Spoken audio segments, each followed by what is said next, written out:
subscribe to the Donnie Houston podcast, man. Wow.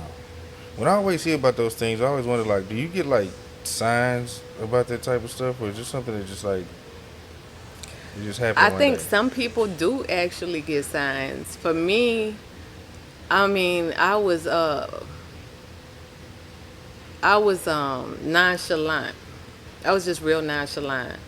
And thankfully I was at my mom's house again. And she just was telling me, she was like, when she'll ask me questions, I would give one word answers, you know. And they rushed me to the hospital. The first hospital didn't have beds, so they rushed me again. Like, I went to three different hospitals before they could even operate on me. Oh wow.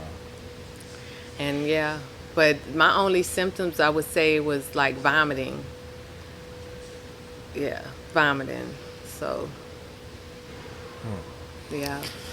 Man, so okay, we get past that, and So I was in there for a minute, and I was in the hospital for a little while, and they did surgery. But I came back, and I still had my mobility, you know. So I was good. Um, and got back in it. I was on magazines. I was in Ozone. I was on the oh, you get back to the music. yeah. Hmm. I'm still back to the music, like. But yeah, I was on Ozone. I mean, in Ozone and all of that. I just back on stage, and me and another friend who had got me like with some dope producers. Like, he was the financial backing for me, and he really believed in me, you know. And so we had completed my project, and we were going to go through Koch for distribution, which was really dope at that time because a lot of independent artists was blowing through Koch, you Mm-hmm. know. Mm-hmm. And so yeah, so I go to New Orleans to celebrate, and I get there, and my boyfriend at the time, his mom made me some like vegetarian rice. And so I eat the rice, and then all of a sudden I start like feeling sick and throwing up again. And I'm just thinking I got food poisoning, you know, like, Mm-hmm. I'm not thinking nothing else. Who has two brain aneurysms, right?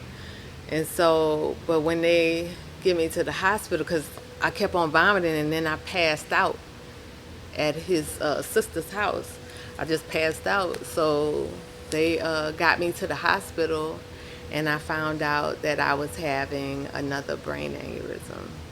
Wow. But I was out because that one had burst in my head. So when that happens, most people die, you know. And yeah, so they had to call my mom to give permission to operate on my head because that time they had to cut my head open. I never had high blood pressure. I don't now. Like, I believe in health and, you know, taking care of yourself, and I believe that's why I'm still here, because through all of that I've just worked on just, you know, putting good stuff in my body.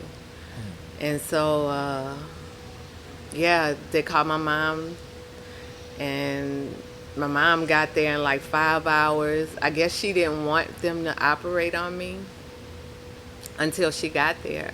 And when she got there, they told her I had a 50-50 chance to live or die. And uh, if I came to, I would never speak or walk again. Wow. And so they operated, but while they cut my head open, like, I have a gash in my hair, but they cut my head open, and when they were in my head operating, I had a stroke on the table. And so when I came to, I couldn't spell, I couldn't speak, I couldn't walk. Like, one side was working, but it was really weak, and then the other side, just nothing. So the doctors told my mom that uh, it wasn't likely that I was going to speak or walk again, and that she should put me in a nursing home. But my mom was like, no. She just was like, no. She said, if my daughter get her brain back, she gonna be just fine. And she was right. I mean, I didn't get back to, and I'm still working on that, you know, get back to like my mobility that I had, but I was in a wheelchair. I couldn't talk. Like, I went through a lot. And so, coming out of all of that was one of the biggest challenges that I've ever faced in my life. Wow. Yeah. How long did it take you to like get to this point? It's ongoing, but I was in a wheelchair for 3 months in the rehabilitation place in New Orleans. And they wanted to give me a wheelchair to go home. I refused. I started talking by then. I started talking, but my mouth, I don't know if you've ever paid attention to how some stroke survivors, like their mouth will be, that's how my mouth was. And so, gradually I started talking, I started smiling a lot, and I got it close to back to normal. But I think it's ongoing. It's still, even though it's been, because this was in 2007, so it was a while ago. But for people who go through brain injury, you're gonna be working on your healing for the rest of your life. Wow. Yeah. So, man,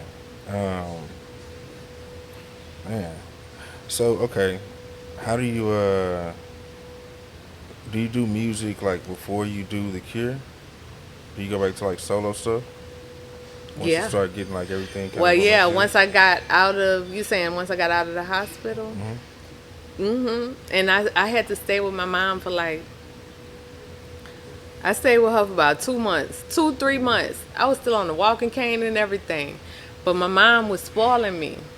So if I needed it, and I'm her daughter, so she just want to make sure I'm taken care of. But in my head, I'm like, if you keep doing this, I'm not gonna be able to do it for myself, and I need to be able to do it for myself. So I had to make myself get out of her house. So I moved out like 2, 3 months. I was in my own place, walking cane and all, falling my ass off. Like, I fell so much, but I was just so determined to get to a place that I can be better. And like I said, it's ongoing.